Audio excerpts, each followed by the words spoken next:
Ha!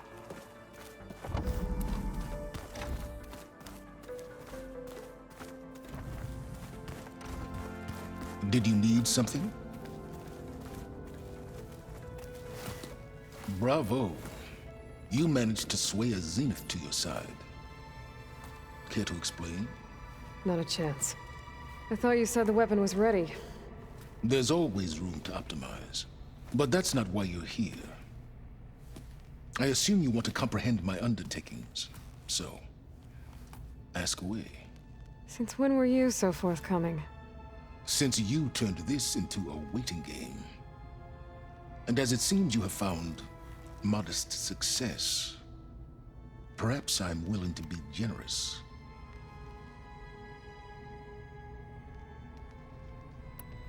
Okay, so your big plan, everything you've been manipulating for the last few months.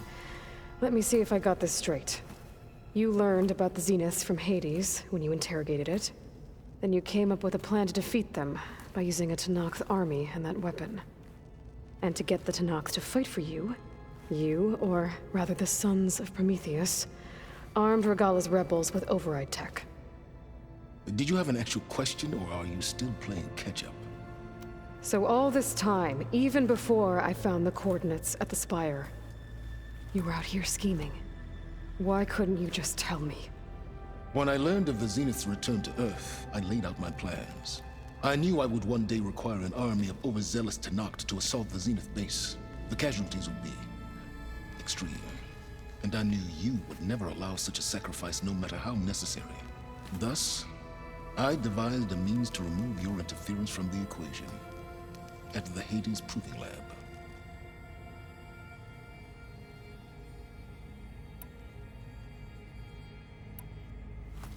You wanted me to surrender to the Zeniths at the Hades Proving Lab. They almost killed me. Based on everything I knew about them, I concluded they would find you a useful asset, thereby keeping you out of harm's way and, more importantly, out of my way. So you really didn't know they had their own clone of Elizabeth? No. Unfortunately, there was no way I could have known that particular detail. Detail? Well, I guess if it wasn't for that, we wouldn't be here today.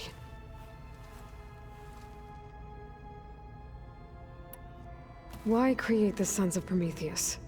You didn't need a Sarah to make override tech. They were a necessary safeguard. My time serving Hades and the Eclipse demonstrated the risks of getting directly involved. Through the Sons of Prometheus, I could execute my plans, all while remaining anonymous. Except to a Sarah. How did you get a Sarah to work for you? I knew there was an associate of the Oseram tinker, Dervahl, who escaped his failed assault on Meridian.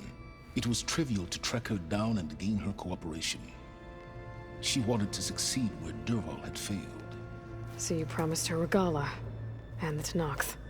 The Sarah would help you create a machine-riding army, and wanted to see Meridian burn as much as she did. And so a partnership was born out of thirst for blood, bonded in mutual self-interest. You think you had everything figured out, huh? I did. Tell me about the weapon. How does it work? I've upgraded the delivery system. It now emits a wave-like effect covering a significant distance. That doesn't fully answer my question. No, but I'd be a fool to reveal its inner workings. After all, why did you withhold your plan for dealing with the Zenith drones? Yes, even you can appreciate the value of secrecy when warranted. Suffice it to say that the weapon will work. The intricacies of how is knowledge that is mine alone.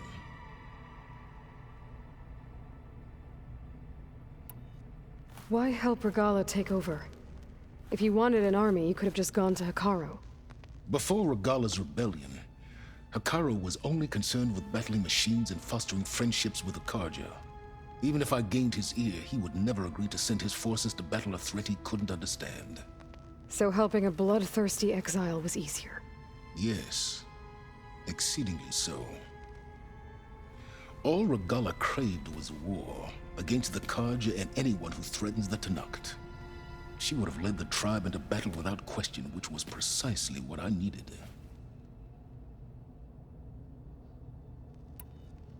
While I was out there, I had a couple run-ins with the Quen. The tribe from across the ocean. And? Their entire tribe was shaped around the discovery of focuses. One of them, Alva, even joined me here. Don't you want to know more about them? No. They stumbled upon the greatest technological artifact from the ancient world, and what did they do with it? They shrouded the knowledge they unearthed in mysticism and taboo, creating a pantheon out of corporate shills. Yes, well, it also led them to Thebes. Did it now?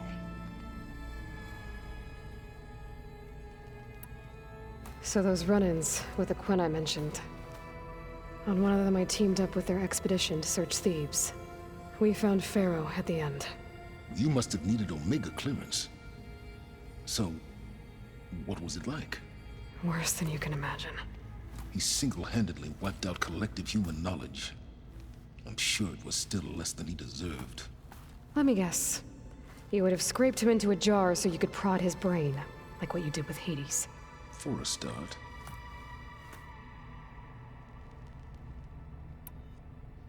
All right, Silence. I think I've talked to you long enough. I'll let you know when it's time to go. And try not to mess with Tilda while you're in here, okay? I don't need the two of you butting heads. Ah, yes. About your Zenith ally. I wonder if you understand what kind of person you're dealing with. For someone to live as long as she has, outlast as many calamities, well, your goals may be aligned now, but I'd watch for the moment they diverge. Yeah, I'm aware. Reminds me of someone else I know. Survival is only a necessity to my greater purpose, Aloy. I'd hoped you'd recognize that by now. Do you know something or not? Oh, I know a great deal of things. But on this, just call it a feeling. Oh, a feeling? You mean you finally had one? Huh. Guess even you can change, Silence.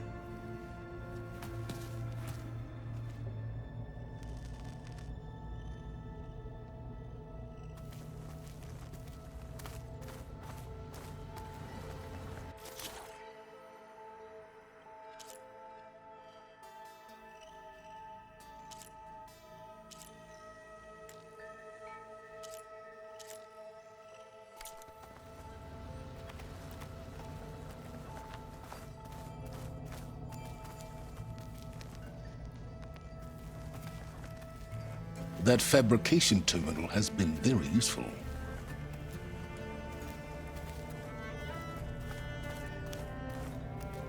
I keep thinking he's just gonna be standing there.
There you are.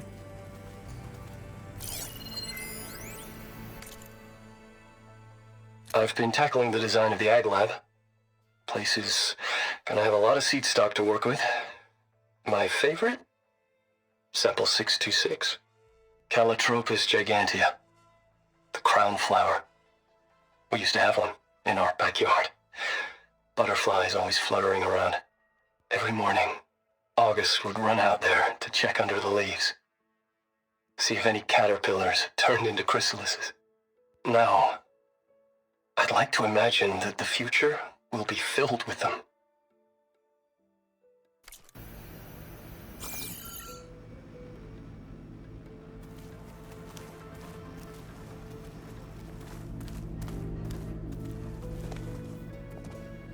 Well done, Aloy. Despite my reservations, you managed to secure Silence and his weapon. You're truly a shining example of Liz's fortitude. I've been thinking about what you said at your house. How you were friends with Elizabeth. It was more than that, wasn't it? Perceptive as ever. You're right, we were together for a time. Okay, so... what happened? I was an orphan. I had always been alone. By my 30s, I was starting to wonder if that was simply my fate in life. And then I met Liz. We kept running into each other at conferences. We'd have coffee. At some point, it became drinks. I thought it was just shop talk, an exchange of ideas, but then I was surprised at how much I looked forward to seeing her. Soon we were flying halfway across the world every other week just to meet up. For the first time, I didn't feel lonely. I could imagine a future where I wasn't.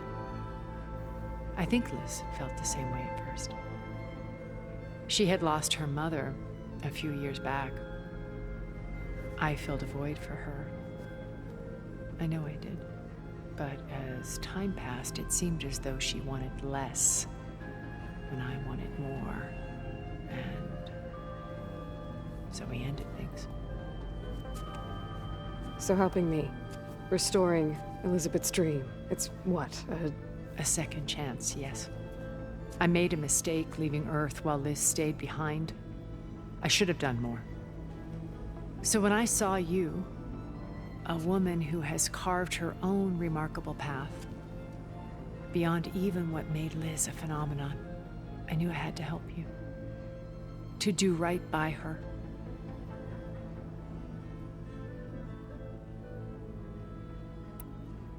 You said before that you're not like the other Zeniths. That you never were. But you went along with all of their plans. Out of necessity. I'm not proud of it. But complicity became a means of survival, both when Earth was consumed and when the colony on Sirius was destroyed. I did what I had to. But I resolved to remain one step ahead of the others, to try to undo what damage I could. Hence the data channel with Beta. The secret passage into their base and the little trick I pulled to save you.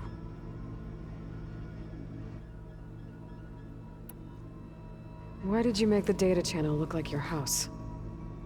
I built that house as a shelter to weather any storm.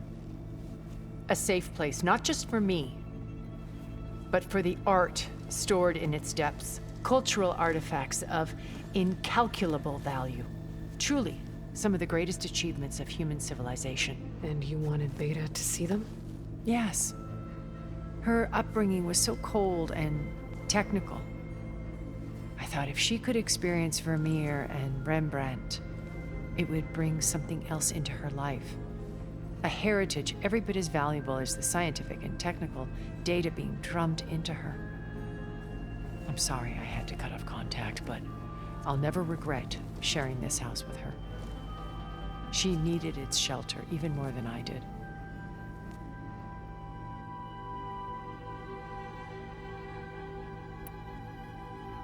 Why do you think Elizabeth pulled away? I've wondered that for 1,000 years. She was brilliant, visionary. She cared so deeply for the world, for the betterment of humanity. But it also felt like she kept everyone at arm's length, including me. She never wanted to share her burdens. I think, in the end, she had a core that she never let anyone be part of. Sometimes I wonder if anyone really knew her.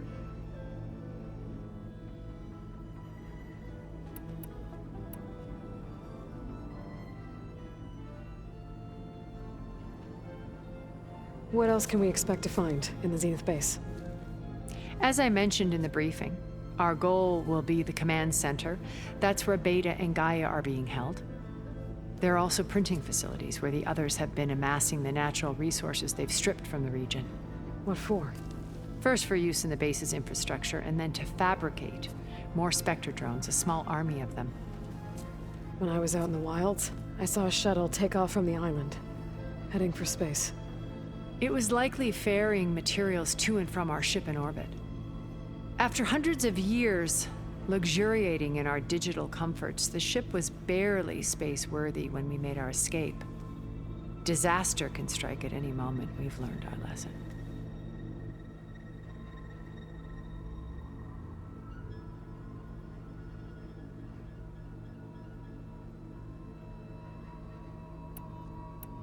Have you figured out how Silence's weapon works? No, and he's been very careful not to allow me near it.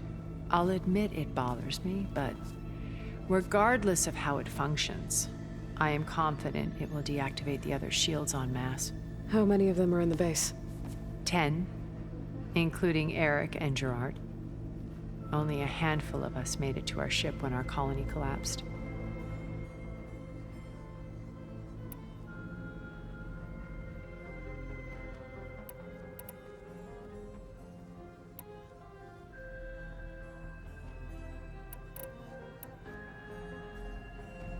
Okay, so I've had run-ins with a handful of Zeniths.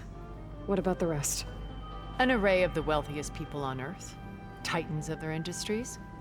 And let me guess, all selfish and ruthless to the core? Most, but not all. There were a few with whom I got along. Annika Murjani, for instance, was always delightful. She founded the Holonet's most successful dance channel and was herself mesmerizing to watch. And I had fascinating discussions with Song Jiao about her work in cellular biology. Our immortality treatments are due in part to her achievements. But then there were others like Devin Miller, the CEO of a fast food printing corporation. His only real preoccupations were perfecting his golf swing and taking self-hollows. When I think about all of us, we really should have accomplished more. We had eternity.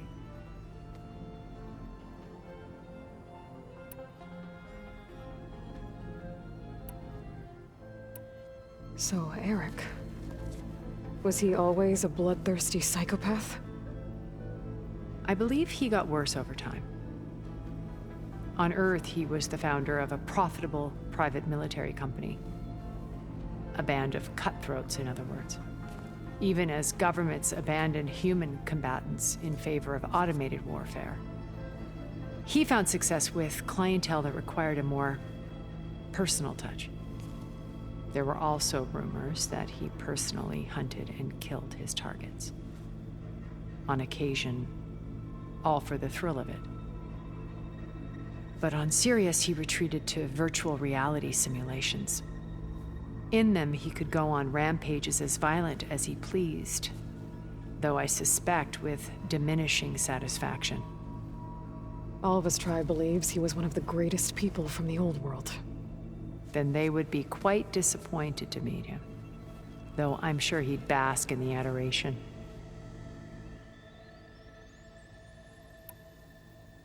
What can you tell me about Gerard? He was the head of the world's largest financial conglomerate, and as such had dealings with almost every major corporation. It made him one of the wealthiest people on Earth, and certainly the wealthiest among Far Zenith. What does one person do with that much money? Buy more power, more influence. Gerard's always believed himself to be a refined patrician, able to maintain control with a polished smile. But beneath that exterior is a cold and calculating operator. It was his decision to restrict Beta's upbringing to her digital educators, the avatars of the Apollo database, while we were painted as her benefactors. Well, we'll deal with him soon enough. And the others. I would very much like to see his face when he realizes we've beaten him.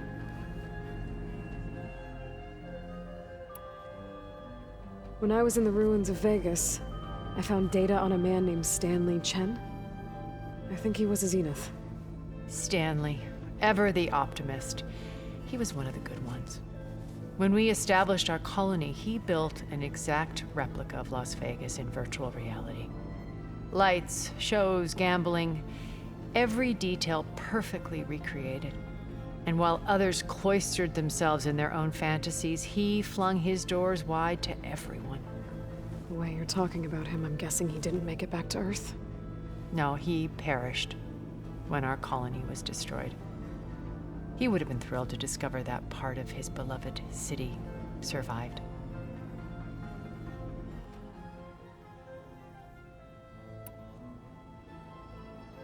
When Beta escaped and hid in an ancient research facility, I saw another one of the Zeniths, Verbena. Who was she? A dull star amidst a sea of brighter constellations. Unlike most of Far Zenith's members who amassed their wealth through shrewd business deals and technological achievements, Verbena inherited her billions. Her father had achieved great success in the luxury holotourism industry.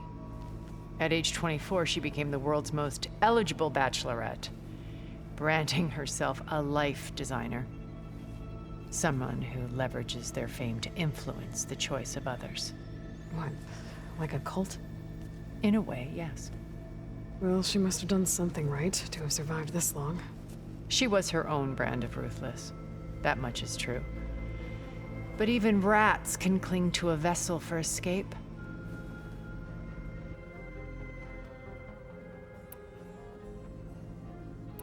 Okay. I'll let you know when it's time. I'll be here until then. And thank you, Aloy, for giving me this chance. My past has always been a struggle. More than once I've lost everything. But when I look to the future, I see Liz's dream fulfilled. A universe of new possibilities. Maybe we can make it happen. We will. I won't let anything get in the way. I promise you that.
I don't think that door had power before, but looks like it's malfunctioning.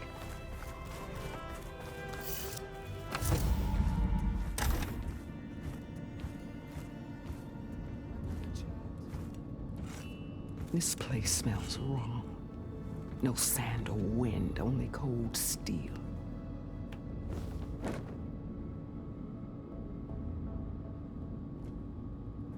And the others up there, your squad. They can hold their own. And as for this base, it may not be what you're used to, but it is a shelter. Call it what it is. A cage. You came here on your own. For the battle you promised. So for now I wait in my cage for your word. Tell me when to strike.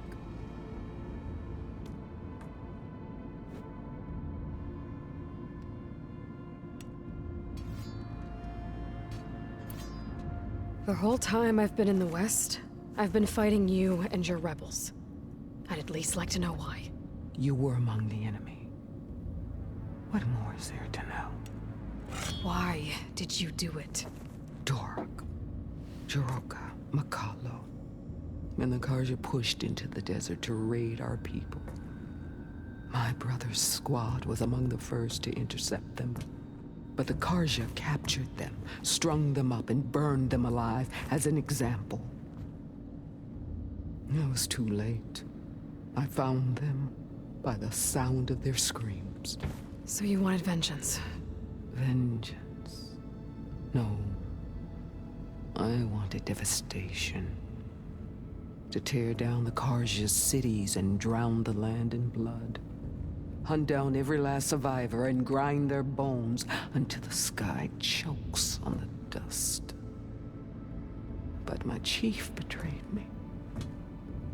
Betrayed the Tenakth.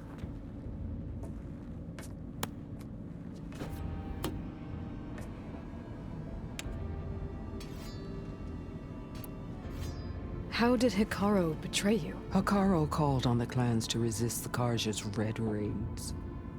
But we did more than just defend. We hunted them, and they fled as children before a pack of claw striders all the way to their border. There we ripped down their stone walls. Their domain was ours for the taking. But when it came time to push on, Hikaru ordered us to fall back. What soldier retreats when slaughter is at hand? The kind who wants peace for their people. Peace is just a lull between vendettas. But I thought my chief had greater tactics in mind, so I stood by him, even when he allowed that filthy Karja to join our ranks. Fashav. I enjoyed watching him die at the embassy. He should have been put down when we first captured him on the field. Instead, Hikaru made him a marshal. Fashav told me how he became a marshal. He earned it just like any Tenakth. It was an insult. No Outlander can ever deserve to wear our armor, bear our marks. And then a Karja messenger was brought before us? That's when I knew. I had to run my blade through Hikaru and drag his treacherous corpse to the gates of the sun.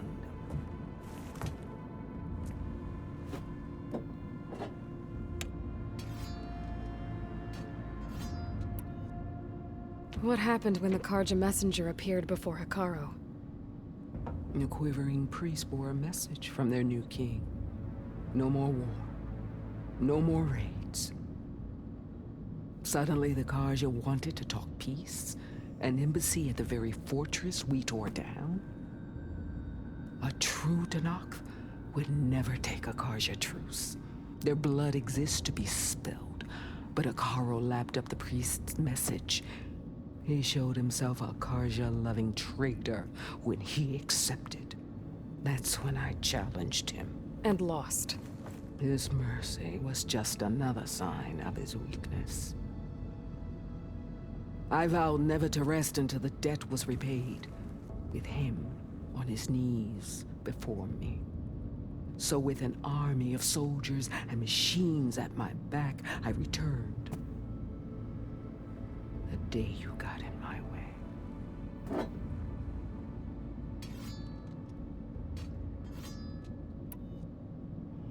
The deal you made. Override tech in exchange for an assault on the Zenith base. How did Sylens approach you?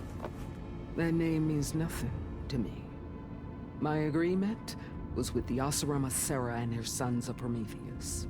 So all this time, you didn't even know who you were really dealing with? And you trusted an Outlander? If it was a trick, I would have crushed her. But she spoke with the same burning hatred for the Karja. And she offered me the chance to run them down with machines. The terror in your enemy's eyes when they see you charge. You know what I'm talking about. I bet you felt it. I don't think so. What about your end of the deal? Would you have honored it? Had I killed Hikaru and become chief, These Zeniths would have been the first of the tribe's victories, but because of you, my people will continue to consort with the enemy.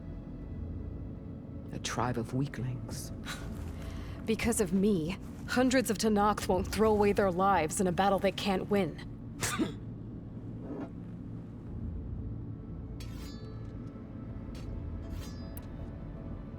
Are you really going to fight alongside me?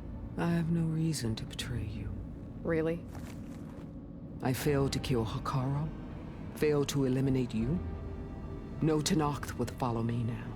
The Carja remain out of my reach, cowering behind their walls. All I have left are the screams of those long dead and unending rage. So show me where to bury it.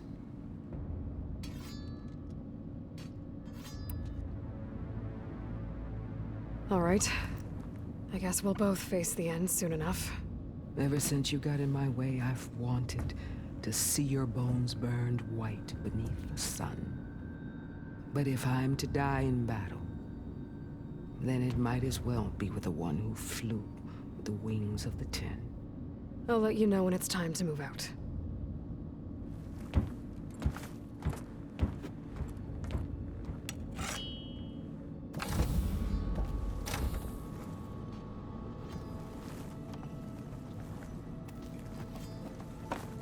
Oh, I guess this door's unlocked now. With Gaia gone, there's more machinery in here. It might have had something to do with the facility's operations.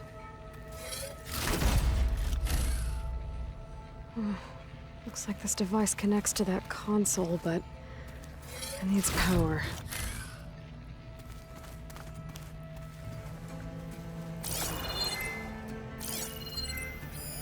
The vault.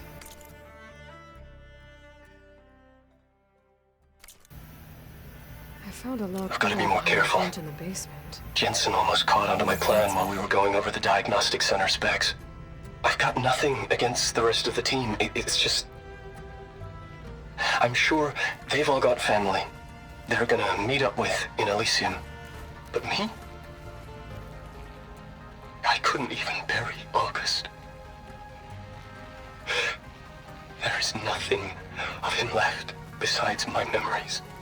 I won't let those blink out of existence too. The vault's for us, no one else. 11 more weeks before we lock the blueprints. Then the rest will be up to Gaia.